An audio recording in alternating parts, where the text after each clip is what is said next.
Hello everyone, how are you? I hope you are all fit and fine. Today I have come to you again. So আজি আইছো আপোনালোকৰ সন্মুখত পুনৰ so আজিৰ এই লেসনটো আলোচনা হ'ব pronounৰ বিষয়ে সো pronoun 11টা সো pronounৰ আতিগুৰি আজিৰ এই ভিডিওটোত আলোচনা কৰা হ'ব সো আপোনালোকে খুবই গুৰুত্বপূৰ্ণ হ'ব ভিডিওটো চাব বুলি আশা কৰিছো বলক আমি আৰম্ভ কৰো লেটস গেট স্টাৰ্টেড সো pronoun মানে কি সৰ্বনাম নাউনৰ হলনি যেটো ব্যৱহাৰ হয় বা যিবিলাক ব্যৱহাৰ হয় সেইবিলাকই হৈছে pronoun ঠিক আছে so pronoun bi aji alochona korim so number 1 যেটো আছে pronoun personal pronoun কোনবিলাক ব্যক্তি বা বস্তুৰ নামৰ পৰিৱৰ্তে যিবিলাক বহে যিবিলাক হয় সেইবিলাক হৈছে মানে personal pronoun মানে ফাৰ্স্ট আমি ধৰিলো যিকোনো এটা বস্তুৰ নাম আমি ধৰিব পাৰো তাৰ পিছত সেই বস্তুটোৰ পৰিৱৰ্তে কি ইউজ কৰিব পাৰো it অথবা that so it আৰু that যে আমি ইউজ কৰিলো নামৰ পৰিৱৰ্তে এটো হল personal pronoun ঠিক আছে ধৰিলক ram is a good boy he is very intelligent and smart so first এটো word যেটো আমি ram ললো ram নামটো ললো এটো হচ্ছে noun কিন্তু next sentence যে ললো he is very intelligent and smart so he এটো হচ্ছে pronoun personal pronoun ঠিক আছে personal pronoun so ব্যক্তি বা বস্তুৰ নামৰ পৰিৱৰ্তে যেটো আমি ব্যৱহাৰ কৰো হেতু হৈছে personal pronoun যেনেদৰে I we he she it that এইবিলাক ঠিক আছে so next it hall 2 number possessive pronoun মানে কি কোনো বস্তু বা সাবজেক্টৰ অধীনত থকা কোনো বস্তু সাবজেক্টৰ কি অধীনত থকা কৰ্তাৰ অধীনত থকা যেনেদৰে mine his yours hers this is mine sock এই চকটো মোৰ so এটো মোৰ অধীনত হয় না নাই mine his yours hers এইবিলাক হৈছে তাৰ পিছত his mine his yours hers এইবিলাক হৈছে কি possessive pronoun মানে কৰ্তাৰ অধীনত থাকিব লাগিব কোনো বস্তু এই ধৰলক it mine এই চকটো মোৰ so এই চকটো যে মোৰ এটা মোৰ অধীনত হয় না নাই এই সাবজেক্টটো মোৰ অধীনত সাবজেক্টৰ অধীনত so this is mine pen এই কলমটো মোৰ এই কলমটো কাৰ অধীনত থাকিলে সাবজেক্টৰ অধীনত থাকিলে এই সাবজেক্টৰ যদি কোনো অধীনত থাকে কোনো বস্তু তেনেহলে হেতু হ'ব যায় কিনে আপোনাৰ mine his yours এইবিলাক যদি থাকে তেনেহলে এইবিলাক হ'ব possessive pronoun mine his yours hers এইবিলাক possessive pronoun as ঠিক আছে এইবিলাক হৈছে possessive pronouns আৰু আপোনালোক ক'ব this is his book এটো তেওঁৰ কিতাপ this is his book এটো তেওঁৰ কিতাপ এটো মানে কি সাবজেক্টৰ অধীনত আছে তেওঁৰ কিতাপ সাবজেক্টৰ অধীনত আছে this is his book কিতাপটো এই কিতাপটো তেওঁৰ মানে সাবজেক্টৰ অধীনত থকা so এটো হ'ব possessive pronoun so বুজি পাইছে so next এটো আছে emphatic pronoun reflexive pronoun intensive pronoun এই তিনিটা pronoun same pronoun হ'ব কিন্তু ব্যৱহাৰটো অলপ বেলেগ ঠিক আছে same pronoun হ'ব কিন্তু ব্যৱহাৰটো অলপ বেলেগ কেনেকুৱা ধৰিলো emphatic pronoun টো হল মানে emphatic সাবজেক্টৰ প্ৰতি অ্যাকশন ঘূৰি যোৱা মানে সাবজেক্টটোই মানে কাম কৰে সাবজেক্টৰ প্ৰতি মানে অ্যাকশন কৰে ক্ৰিয়া কৰে কেনেকুৱা he himself did it তেটো নিজেই কৰিছে he himself did it তেটো নিজেই কৰিছে এইটো হল আপোনাৰ emphatic pronoun so সাবজেক্ট ধৰলক আপোনালোকে he she herself read তাই নিজে পঢ়িছে ঠিক আছে so এটো যে সাবজেক্টৰ পিছত যদি আমি myself himself itself themselves ourselves এইবিলাক pronoun যদি ইউজ কৰো সাবজেক্টৰ পিছতে so এটো হ'ব emphatic pronoun ঠিক আছে আৰু নেক্সট হটো হৈছে 4 number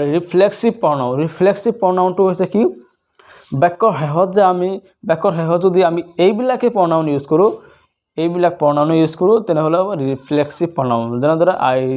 I did it myself মই নিজে কৰিছো I did it myself so এই myself ক বাক্যৰ শেষত ইউজ কৰিছো এটো হ'ব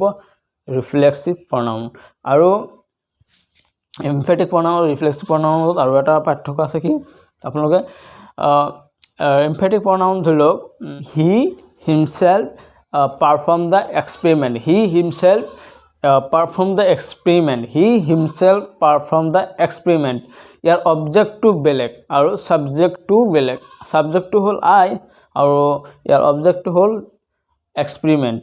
হি পাৰফৰ্ম দ্য এক্সপেৰিমেণ্ট এইটো হৈছে অবজেক্ট সো আইটো হৈছে সাবজেক্ট হিটো হৈছে subject he himself perform the experiment হিটো হৈছে সাবজেক্ট আৰু দ্য এক্সপেৰিমেণ্ট এইটো হৈছে অবজেক্ট আৰু অবজেক্ট আৰু সাবজেক্টৰ মাজত কোনো ধৰণৰ মিল নাথাকিব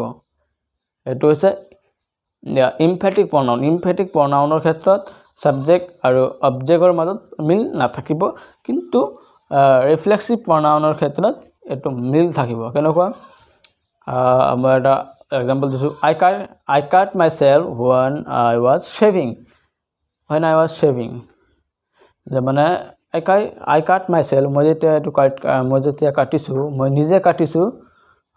when I was shaving যেতিয়া মই মানে শেভিং কৰি আছিলোঁ সো ইয়াত মানে অবজেক্টটো বেলেগ অবজেক্টটো সেম থাকিলে আইও থাকিলে myself সো অবজেক্ট দুয়োটা সেম থাকিলে অবজেক্ট আৰু সাবজেক্টটো দুয়োটাই সেম নিজে ঠিক আছে দুয়োটাই সেম কিন্তু ৰিফ্লেক্সিভ প্ৰনাউনৰ ক্ষেত্ৰত অলপ বেলেগ আৰু যদি এমফেটিক প্ৰনাউনত আমি যদি মানে মাইসেল্ফটো যদি কাটি দিওঁ তথাপি এটা সম্পূৰ্ণ অৰ্থ প্ৰকাশ কৰিব যেনেদৰে I perform the experiment so মাইসেল্ফটো কাটি দিছোঁ বা হি ইউজ কৰিব পাৰে he himself perform the experiment he himself perform the experiment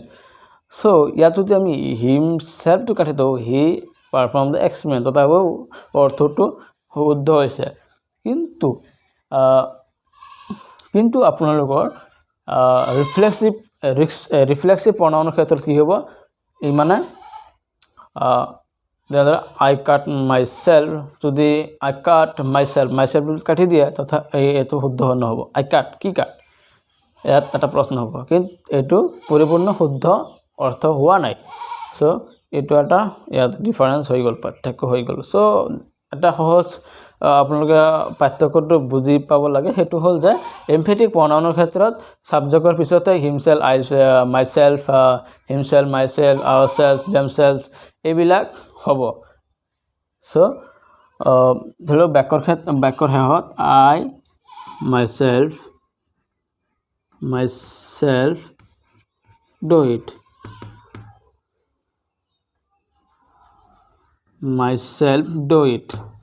so এই সাবজেক্টৰ পিছতে myself ইউজ হৈছে এইটো হৈছে আপোনাৰ এমফেটিক প্ৰনাউন আৰু যদি মানে একেবাৰে শেষত যদি ইউজ হয় মানে I do it myself লিখো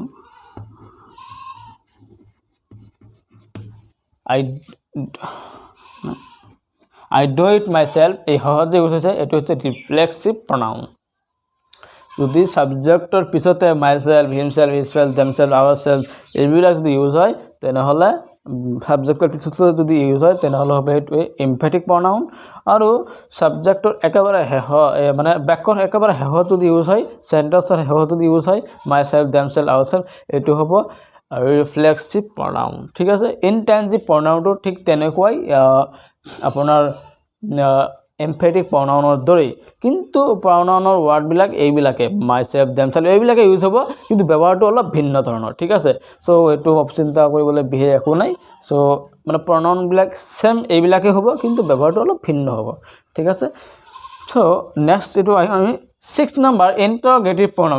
প্রনাউন তো কোনবিলাক ইন্টারোগেটিভ মানে কি ইন্টারোগেটিভ মানে প্রশ্নবোধক মানে প্রশ্ন করা বা প্রশ্নবোধক প্রনাউন সো এটো হল সাবজেক্ট বা কোনো বস্তুৰ বিষয়ে ই প্ৰশ্ন কৰে সাবজেক্ট বা কোনো বস্তুৰ বিষয়ে ই প্ৰশ্ন কৰে সাবজেক্ট বা কোনো বস্তুৰ বিষয়ে প্ৰশ্ন কৰে যে হোৱাট ইজ দিস এটো কি হোৱাট ইজ দিস এটো কি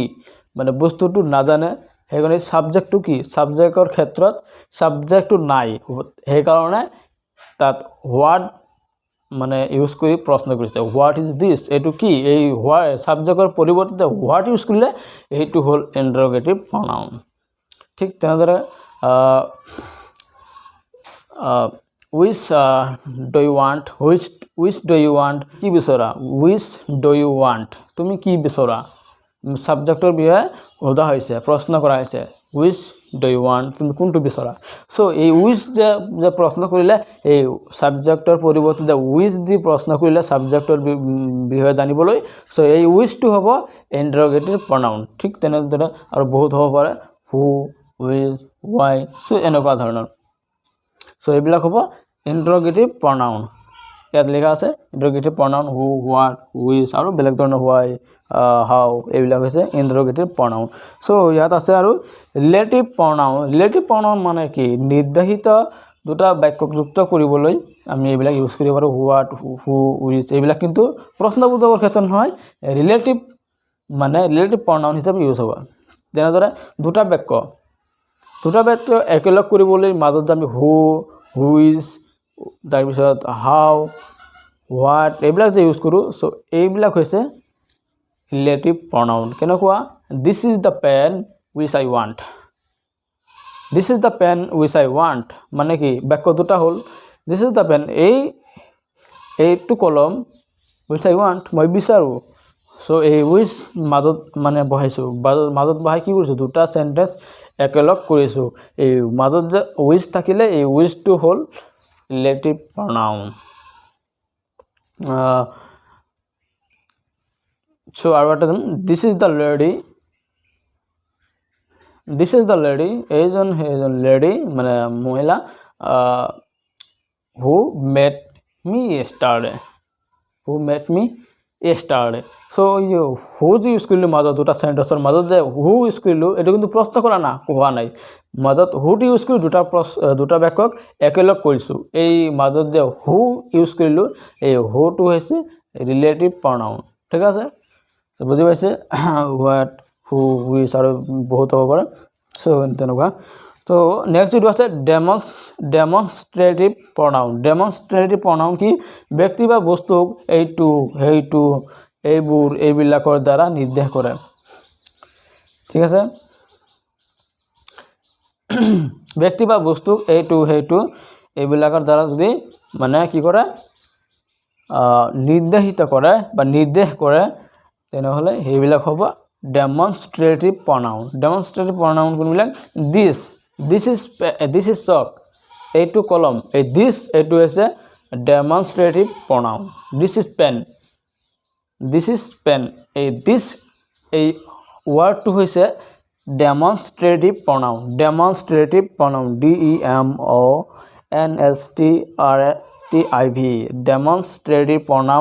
this is pen এই this টো হৈছে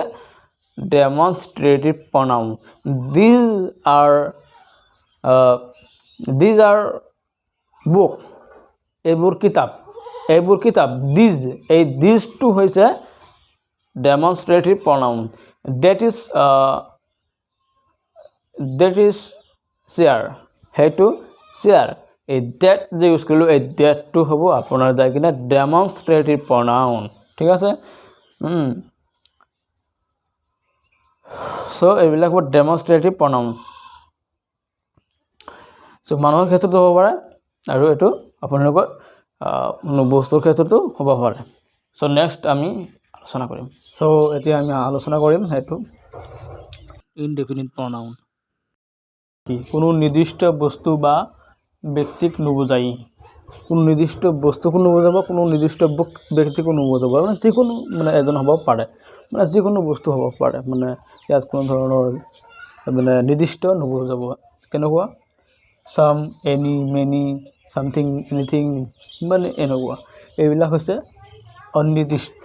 pronoun indefinite কেনেকুৱা I want to eat some rice মই কিছু ভাত খাব বিচাৰো I want to eat some rice so ইয়াত যে এটো যে some ইউজ কৰা হ'ল এই some টো এটা indefinite pronoun হিচাপে ইউজ হ'লে give me any pen মোক যিকোনো এটা কলম দিও so give me any pen any to এটা হল indefinite pronoun ঠিক আছে any some many anything something এইবিলাক হৈছে indefinite pronoun না অনিৰ্দিষ্ট pronoun হ'ব এইবিলাক ঠিক আছে so এনেকুৱা ধৰণৰ চ' বুজিছে ধৰি লওক চাম I want to buy some pen মই কিছু কলম কিনিব বিচাৰোঁ চ' এই চামটো হ'ল এটা ইনডেফিনিট প্ৰনাউন মানে ইয়াত কোনো নিৰ্দিষ্ট নাই যে মই 10টা কিনিম 5টা কিনিম এই নিৰ্দিষ্টকৈ বুজোৱা হোৱা নাই ইয়াত জাষ্ট খালি বুজোৱা হৈছে কিছুমান মানে অনিৰ্দিষ্টকৈ বুজোৱা হৈছে চ' নিৰ্দিষ্ট ব্যক্তি বা অনিৰ্দিষ্ট কোনো বস্তুক বুজালে এইটো হ'ব ইনডেফিনিট প্ৰনাউন তো ডিষ্ট্ৰিবিউট প্ৰনাউনটো কি ডিষ্ট্ৰিবিউট প্ৰনাউনটো হৈছে বস্তুৰ মাজত এটাক পৃথককৈ বুজালে each of the boys was present in the meeting so বহুতৰ মাজত এটাক বুজালে neither people had come in the meeting so neither people had come in the meeting মানে মিটিঙত মানে এজনো অহা নাই চ' পৃথককৈ বুজোৱা হয় মানে এইটো নহয় বোধক হ'ব পাৰে হয় বোধক হ'ব পাৰে মানে যিকোনো এজনক পৃথককৈ বুজালে সেইটো হ'ব যায় কিনে আপোনাৰ ডিষ্ট্ৰিবিউট প্ৰনাউন যিকোনো এজনক পৃথককৈ বুজাবলৈ হ'লে আমি যেটো ইউজ কৰিম সেইটো হ'ব আপোনাৰ ডিষ্ট্ৰিবিউট প্ৰনাউন ইজ হ'ব পাৰে আইদাৰ হ'ব পাৰে নাইদাৰ হ'ব পাৰে এইবিলাক হৈছে ডিষ্ট্ৰিবিউট প্ৰনাউন ঠিক আছে চ' আমি নেক্সট ইউজ মানে আলোচনা কৰিম সেইটো হ'ল 11 নম্বৰ ৰেচিপ্ৰকেল প্ৰনাউন কি পৰস্পৰ প্ৰতিক্ৰিয়াশীল নাউনৰ পৰিৱৰ্তে বহে ই পৰস্পৰ প্ৰতিক্ৰিয়াশীল যেনেদৰে ইজ আদাৰ মানে উই লাভ ইজ আদাৰ আমি ইজনে আনজনক কি পাওঁ ভাল পাওঁ উই লাভ ইজ আদাৰ চ' এনেকুৱা ইজ আদাৰ এইটো হ'ব যায় আপোনাৰ পৰস্পৰ প্ৰতিক্ৰিয়াশীল ময়ো তাক ভাল পাওঁ তেওঁ মোক ভাল পায় উই লাভ ইজ আদাৰ আমি ইজনে আনজনক ভাল পাওঁ চ' এইটো হ'ল ইজ আদাৰ এইটো হ'ল আপোনাৰ reciprocal pronoun so' one another they three brothers help one another সিহঁতে তিনিজন ভাই ককায়েক এজনে আনজনক কি কৰে সহায় কৰে ইজ আদাৰ ওৱান এনাদাৰ এইবিলাক কি ৰেচিপ্ৰকেল প্ৰনাউন মানে কি কোৱা হৈছে পৰস্পৰ প্ৰতিক্ৰিয়াশীল মানে এজনে আনজনক মানে প্ৰতিক্ৰিয়াশীল ভাল পোৱা হোক সহায় কৰা হোক যিকোনো কৰ্ম কৰা হোক মানে ক্ৰিয়া হোক সেইটো হ'ল আপোনাৰ ৰেচিপ্ৰকেল প্ৰনাউন মানে ইজনে আনজনক মানে পৰস্পৰ প্ৰতিক্ৰিয়া কৰিব লাগিব ঠিক আছে যেনেদৰে উই লাভ ইজ আদাৰ আমি ইজনে আনজনক ভাল পাওঁ এইটো মানে পৰস্পৰ প্ৰতিক্ৰিয়া কৰিছে এটা ক্ৰিয়া কৰিছে চ' এইটো হ'ল আপোনাৰ ৰেচিপ্ৰকেল প্ৰনাউন ঠিক আছে চ' আৰু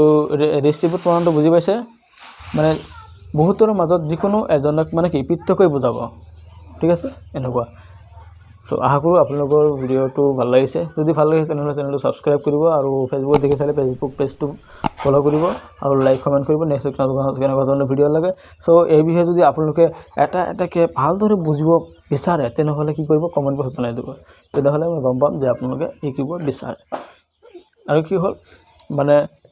11টা ইয়াত আপোনালোকৰ যদি আৰু কনফিউজন থাকে তেনেহ'লে আকৌ ঘূৰি পৰা চাব পাৰে চ' ঘূৰি পৰা চালে ইয়াৰ বিষয়ে আৰু জ্ঞাত হ'ব ভালদৰে কোনো ধৰণৰ সন্দেহ ডাউট নাথাকিব চ' মই এতিয়া আপোনালোকৰ পৰা বিদায় লৈছোঁ বাই বাই